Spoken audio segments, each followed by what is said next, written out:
Hi. Welcome to this live broadcast, live interview for Prismatic. I'm Jane Brasher. Just to give you a little bit of background, Prismatic is an online news website and resource for having all the different sides of an issue. You can visit us at prismatic.org.uk. Today we'll be speaking about abortion in the UK, and we have guests here. We have Leslie Hogarth and Victoria Newton, who are both researchers at the Open University, and they're the people behind a traveling exhibition called My Body, My Life. Just for the record, please, maybe Leslie could explain to us what My Body, My Life is, and what is it you do, and what you hope to achieve with it. Okay, it's quite difficult because it's a very visual experience, My Body, My Life. It's a traveling exhibition of women's abortion stories. Actually, not just women, but people's abortion stories. And what we've done is we've taken stories that have been collected through research and also that have been contributed since the exhibition started. Most of the stories are displayed on items of clothing. So there's 3 clothing racks, and they'll have a snippet of each story on the clothing and a longer part of the story in the clothing. We've got video booths as well, and we also collect stories as we go along. So it's a storytelling exhibition. And as it's interactive, it's really becoming a story sharing exhibition. It's very visually attractive. It's got posters around as well. The clothing looks very beautiful. It's a pretty clever design, but really it's at the heart of it. It's the stories of abortion, of people who have abortions. Is it all just clothing or shirts? The main element is clothing, but we also have video booths as well, which look like a little bit like changing booths. And you go into those changing booths, and we have videos there where we've got actors who are acting out some of the stories. We've also got a storyboard where people will write their story and pin them up on the storyboard. So those are the 3 main elements really of the exhibition. Maybe Victoria can answer this one. When and how did you come up with the idea for My Body, My Life, and what propelled you to start it? Well, actually, the actual motivation for My Body, My Life came out of a research project that Leslie and I undertook. And in that project, we interviewed 36 young women aged 16 to 24 who'd undergone an abortion or more than one abortion.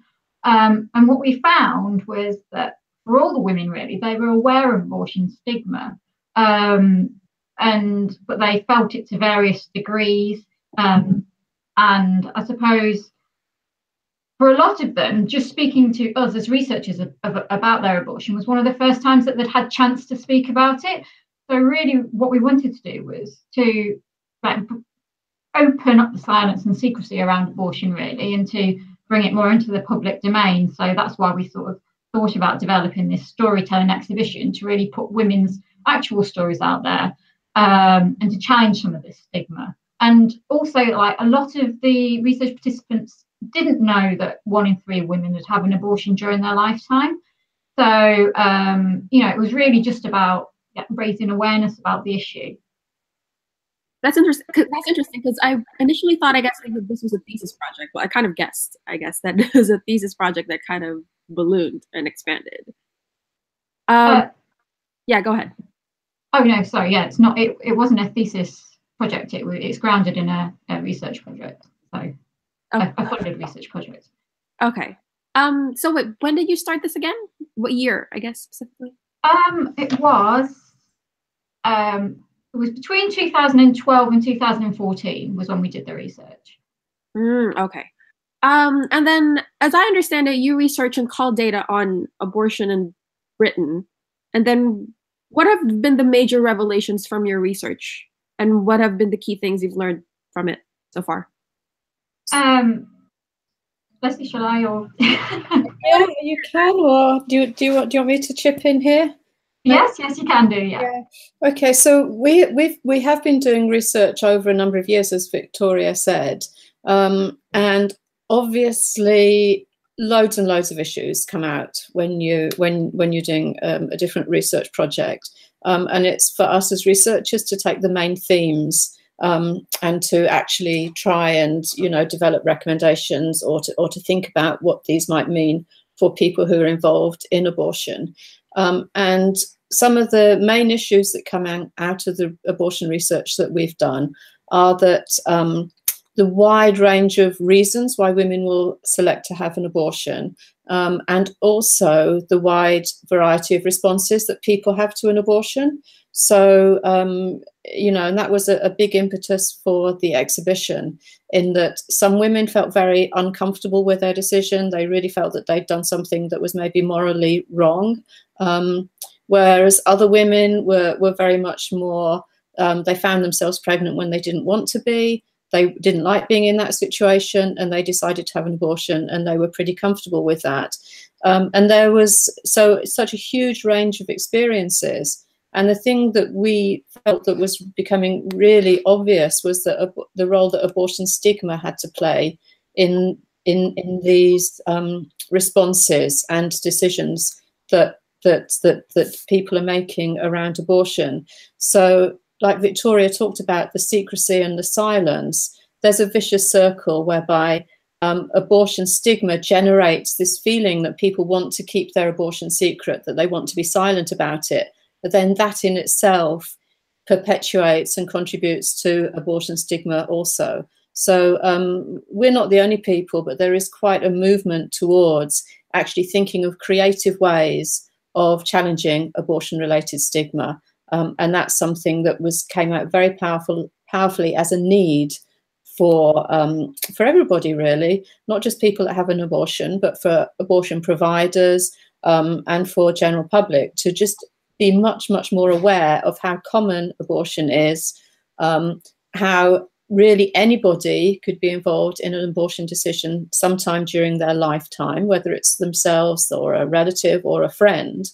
And in fact, many people probably are completely unaware that their friends or relatives may have had an abortion or be faced with being part of that decision-making process. So we wanted to reflect that in the exhibition and to pull these stories out into the open.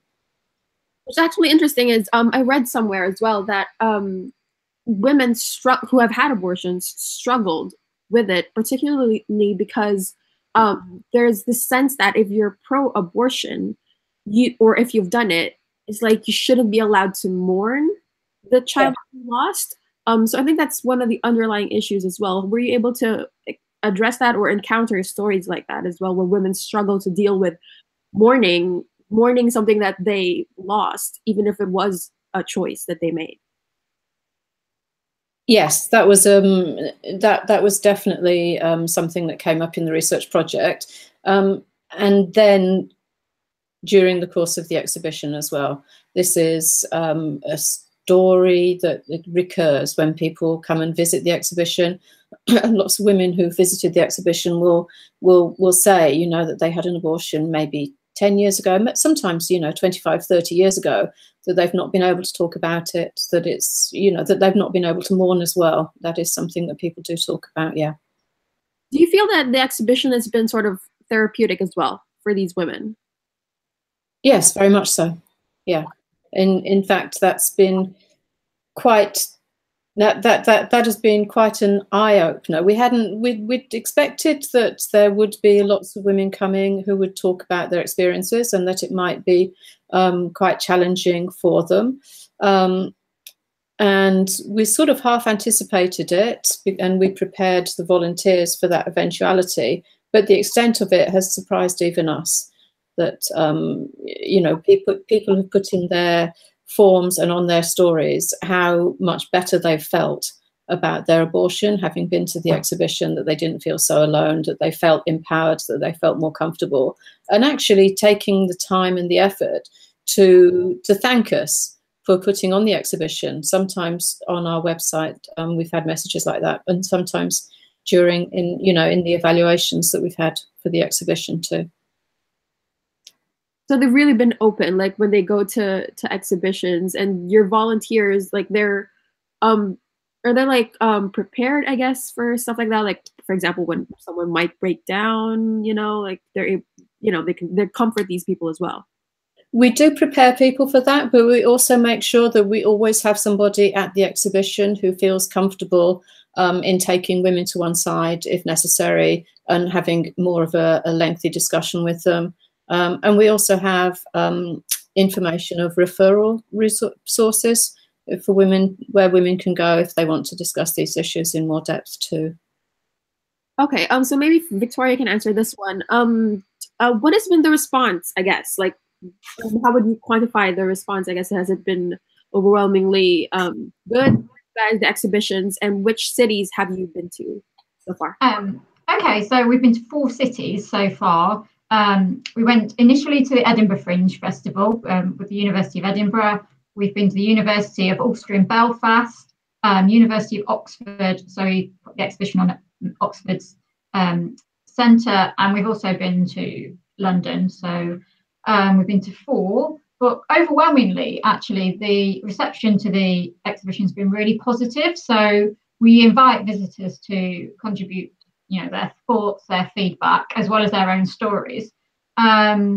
And many have said that it's just a much needed exhibition, that, it's helped them feel better about their abortion experience if they've had one, but also that it's just opened up the debate. So it's allowed them to, realise actually this is quite a common procedure. They weren't aware how common. And yeah, I think carrying on from what Leslie said, that the women that have contributed their stories, well, women and men on the swing tags, that for some of them it's the first time that they've really had a chance to talk about and share their abortion experience, and that in itself has been quite cathartic. The fact that it's a traveling exhibition, like when you were thinking about this at the beginning, was it at very least daunting? Just thinking about the logistics of it all, like how did you guys kind of reconcile with that? So Leslie, do you want to take this one since? Yes. Okay. So the first thing we did was we held a workshop of people who we knew, who apart from ourselves, who were involved in abortion research, but also providers of abortion, and also people who were involved in sexual health in other ways. So the Family Planning Association, specialists from Public Health England. So we had a really, really large workshop of specialists in the area. And we mapped out what it was that we wanted to do. So we started off with the idea of normalization and tackling abortion stigma. And by the end of the workshop, we decided that what we wanted to do was to have a pop-up traveling exhibition that would be, the main audience would be people who had been affected by abortion, but also the general public. And from there onwards, it was really down to a combination of thinking through how that would work with the designers of the exhibition, the liminal space, who were quite experienced in designing pop-up exhibitions, and then working out the funding and how it would travel from place to place. It's quite difficult to set up the exhibition. So they're involved in setting up the exhibition in each place, and obviously we have to budget for that, and we have a large van. The exhibition is packed up at the end of each exhibition. It goes into storage and then it's taken out again, and it takes a day to set it up and about half a day to take it down. We've also got a smaller exhibition that is about half the size that we've used on just once. We took it to the Women's Trade Union Conference. They have an annual conference, and we took it to that conference. But that's something that we're experimenting with, is taking a scaled down version of the exhibition that takes maybe only a couple of hours to set up and take down to various conferences. So the first exhibition was in 2017, is that right? Yeah, in August, I think. Yeah, August 2017. And then you finished, your last stop was London, I think that was? Yeah, that's right, in February. Oh, February, okay. So we talked about the overwhelming response and how it's been really good, but abortion is a very divisive issue. So did you experience any hostility while on the road, and how have you dealt with it? Any of you can answer this. Okay. Well, I think I'll answer that because I've probably been to more space, and it would be nice if Victoria sort of commented on the exhibitions that she was at as well. But the only place where we really had significant hostility was Oxford. I'm not quite sure why that was. Other places we've had very, very limited hostility. And really the form it takes is people just coming in and objecting to what we're saying. You know, talking about not being overly aggressive, but talking about why abortion is a bad thing and why women who have an abortion will regret it, about the right to life and these sorts of arguments. And really the way we deal with that is by listening to what people have got to say, and discussing the issue with them, inviting them to actually look at the stories in the exhibition to see exactly for themselves how common abortion is, how many, what are the different reasons why somebody might have an abortion, and to really dwell and think about those individual stories, and in particular thinking about how easy it is to become pregnant when you don't necessarily want to be, or when you're not planning it at that particular time. And that's something that anti-abortionists sort of draw upon a lot in their discourse, is, well, women have an abortion because they can't be bothered to use contraception, or they're using abortion as contraception. And these stories show that that's absolutely not the case. So, you know, with people who are very hostile, we discuss these issues with them. We're not likely to change many people's minds, but people who've come with a little bit of hostility, who are a little bit uncertain about the issue, I think the exhibition has definitely changed people's opinions. And we've seen that with people who we've been talking about it, you know, talking about the exhibition with, who've said that they have, you know, begun to think about the issue a little bit differently. So I think it's not necessarily the people who have their minds convinced before they come in and who are initially hostile, but for those who are a little bit surprised, and are thinking about the issue in a slightly different way by the end of the exhibition, that it's been most effective. What about you, Victoria? Any experience on the road? Not too much. I think it's just, as Leslie said, we did a little bit in Oxford, but by and large, it's just been really well received. People do come in and they challenge your views, and you try and discuss things with them. But I think because the exhibition is grounded in, you know, real women's stories in their words, it's sort of quite powerful, and it's you know, I suppose it puts the human into it, so it makes it I suppose how do you dispute that? I think it's just that the exhibition in itself is quite quietly powerful, and it shows such a range of experiences and emotional responses to abortion that you know, this is a space that is for everyone really to come in and to discuss. And we don't turn anyone away who wants to contribute their story. So in that way, I think we've sort of tried to mitigate perhaps some more negative responses, because it's a space for everyone, not, you know, so yeah. Sorry, just can I add something to that?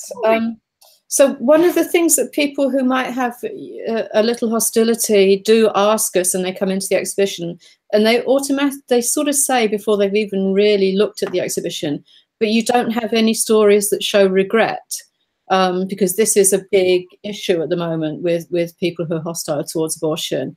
And we're actually able to say, well, we do, you know, and yes, if you have a good look through, you will see stories here of women who have felt that they had to have an abortion. It's not what they wanted, but they had to have an abortion. And some of these women did regret it.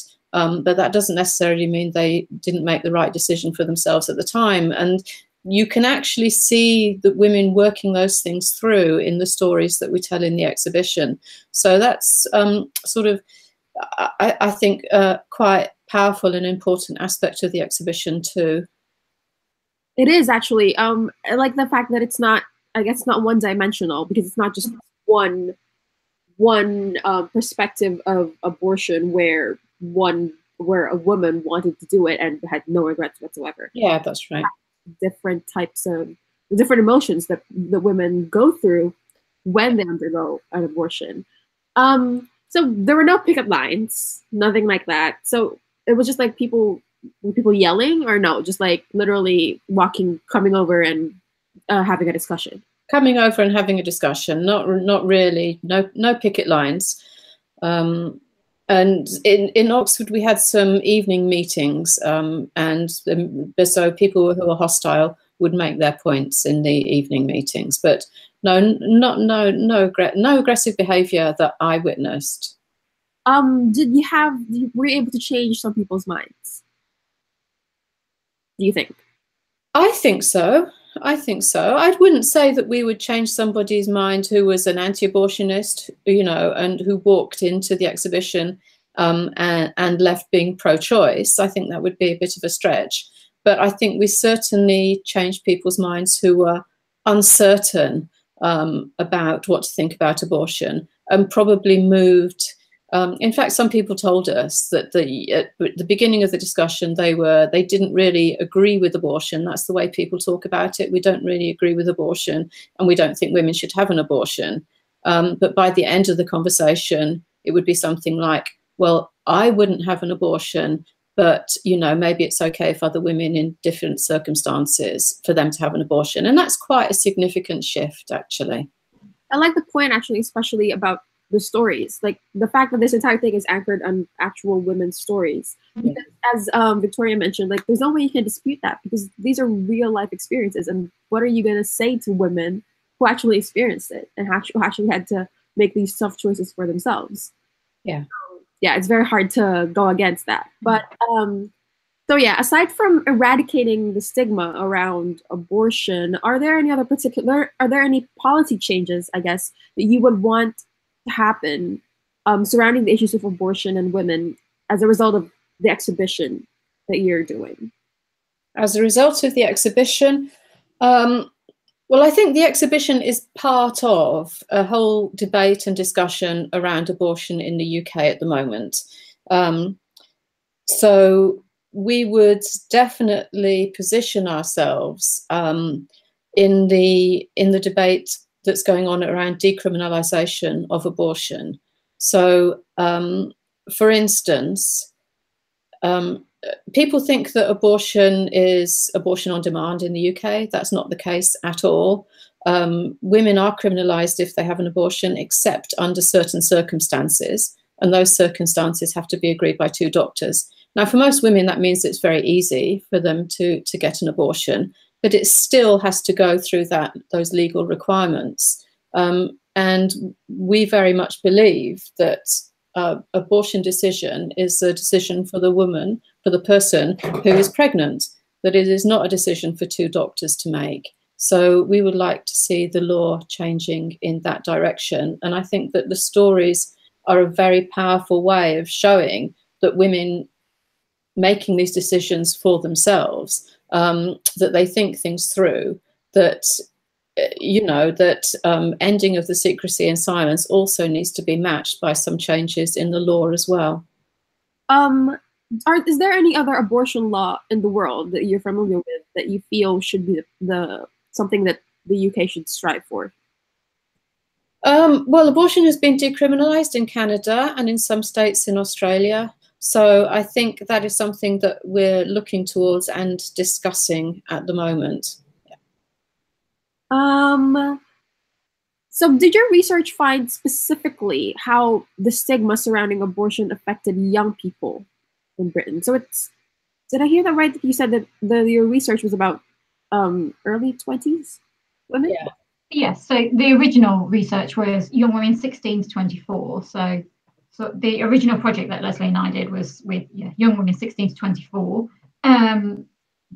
But the stories in my body and my life are broader than that, because we've taken them from a number of different sources and different research projects that our partners have also undertaken.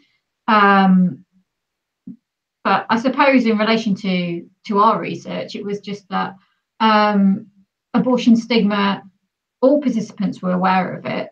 To what extent they felt it or not was varying. So you had cases of women feeling guilty for not feeling guilty because they were very sure that the decision was right for them at that time.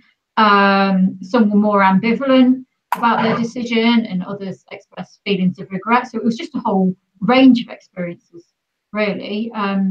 Leslie, is there anything that you want to add on to that? I think Victoria's explained that really clearly, what we found in our project. I'm just sort of thinking things through a little bit, and from some of the responses we've had at the exhibition, it seems that, and this is quite natural really, that obviously the older you get, the more likely you are to have had experiences of thinking that you might need an abortion, or knowing people that have had an abortion and realizing that it's not quite such a simple issue as you might have thought when you were in your teens or early 20s. That, you know, life creates experiences that makes people think about the way they think about these difficult issues. So I think that in that way, it's somehow more stark for young people. And certainly in this country, they're coming out of sex and relationships education, in which abortion isn't really taught as a sexual health issue, but it's taught as in religious studies, which automatically puts it on a footing of thinking about, is abortion right or wrong? Is it moral? Is it amoral? Is it immoral? Which is entirely the wrong way to be thinking about abortion. The way we should be thinking about abortion is that it happens, that people become pregnant when they don't want to be, and then so what do you do? So young people aren't really being prepared in sexual relationships education for those sorts of discussions and those sorts of the conversations and decisions that they may have to make, or they may have to help somebody make. Just going back earlier to the policy discussion a little bit, are you aware of any moves to kind of update the law at the moment, the Parliament or anything like that? Well, there are some private members' bills that are being developed, but we don't know whether they're going to be heard or not. So there are moves to put forward some legislative proposals.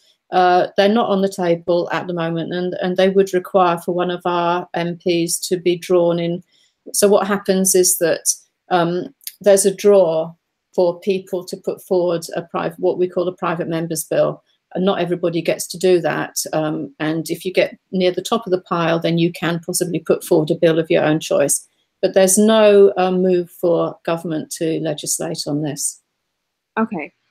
Well, something in Ireland is happening soon. There's an abortion referendum coming up where people will decide whether to appeal the 8th Amendment. During the exhibition, can you talk about the encounters or the stories that you specifically heard from Irish women who had to travel from Ireland to England to get an abortion? Yeah, well, we didn't.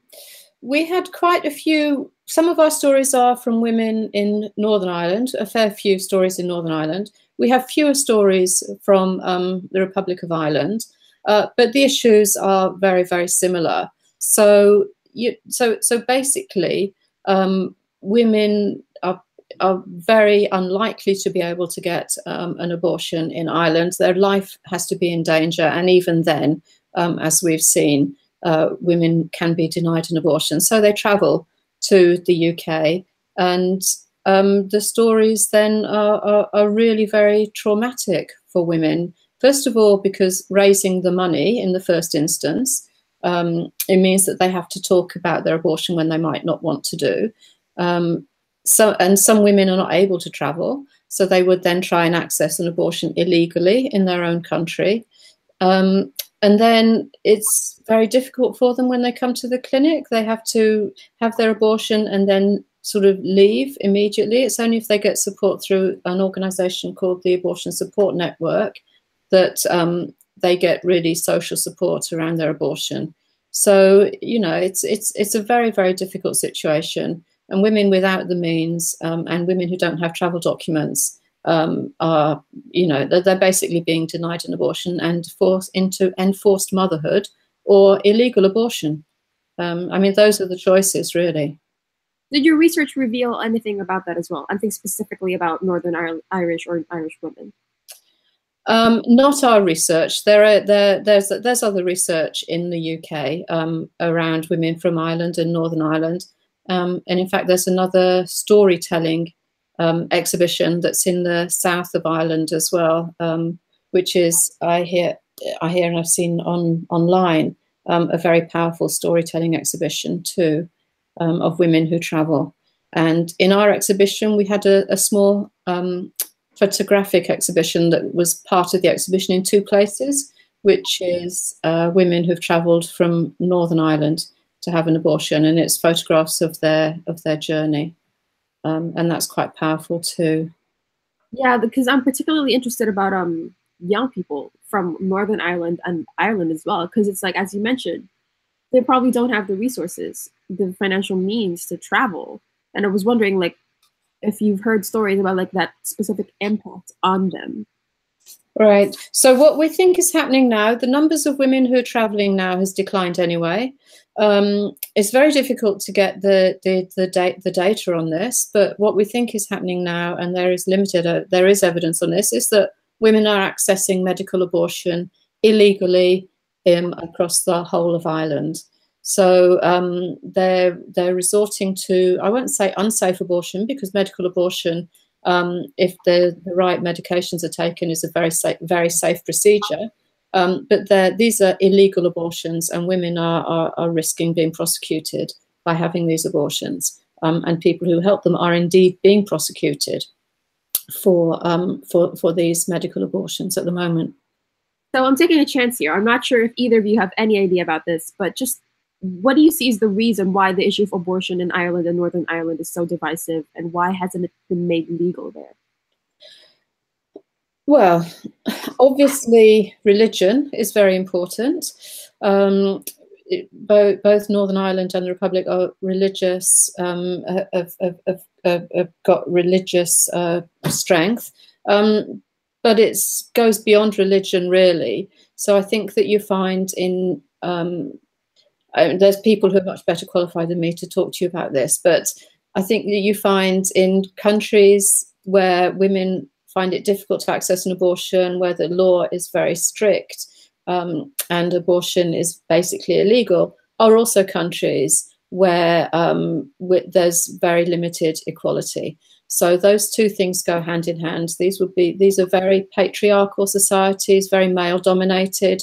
They're away from women's equality, and abortion is very difficult to access. So, and I think that's not just Ireland, that's around the world if you really look into it. What about you, Victoria? Any thoughts about this?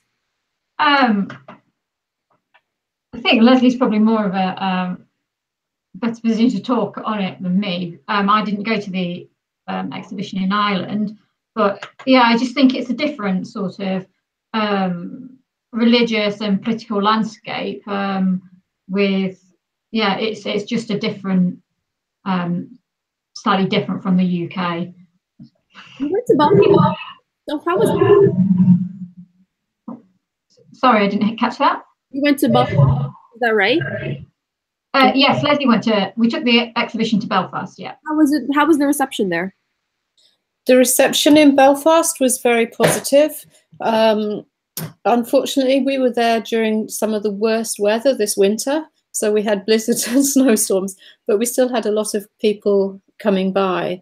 And yeah, it was, I would say in general that the people who came to the exhibition were people who'd been touched by abortion in some way. So they made an effort to come to the exhibition. And one thing that is certain, and we had these discussions at the exhibition and with people who were visiting, is that we couldn't have had that exhibition about 10 years ago. And this, I think, is interesting, because things are changing in Ireland, both north and south also. So hopefully, and I think it's quite likely that the referendum result will go our way, and things might change in the north as well. It's slightly different situation, but activists, pro-choice activists in the north have been very active over the last for a very long time, but having more and more success over the last 5 or 6 years. And just recently, one thing that is enormously positive is that the British government has agreed to fund abortions for women coming over from Northern Ireland. And there has also been a fund set up to help them pay their travel costs too. So whilst that's not perfect, it is a big step in the right direction. So women can apply for it. For that fund. Women are entitled to, and are now entitled to, come and have an abortion for free. And that will be, they don't have to pay for that now. They still have to pay their travel costs, but they can apply to have, there's a fund that will refund their travel costs, but they have to apply for that. Oh, that's a good thing then. That would make the abortion support network a lot easier, I guess. Yes, yes. So right before we round things out, I wanted to clarify first, like with the exhibition, with the shirts and all of that, people could purchase that, right? No, people can't purchase the shirts that have actually got individual stories on. We do have like a generic T-shirt which just has "My Body, My Life" on it, and that's available. We're not really a business, so we can't sell those, but we have them available. Volunteers can have them, and people make a donation, they can take one away with them. Shall I get one? I've just got one in the next room, if you'd like to see one. Yes, okay, go ahead.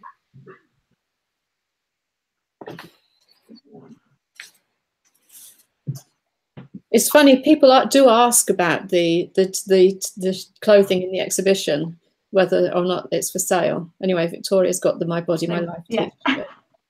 Oh, there it is. Okay. Yeah, sorry. Yeah. Okay, that's the main shirt. All right. Yeah.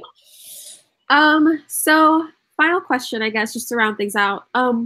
What's in the immediate and far future for My Body, My Life? Where are you going next? What are your other plans? Are you planning to expand the exhibition or to include like artwork, for example, apart from just T-shirts or whatever?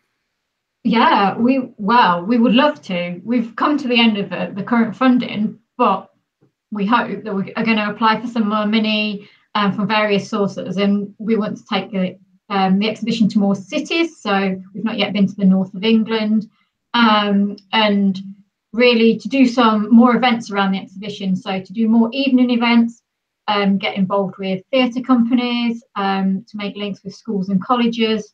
And yeah, I don't know, possibly make links with other initiatives or organisations that are doing similar things.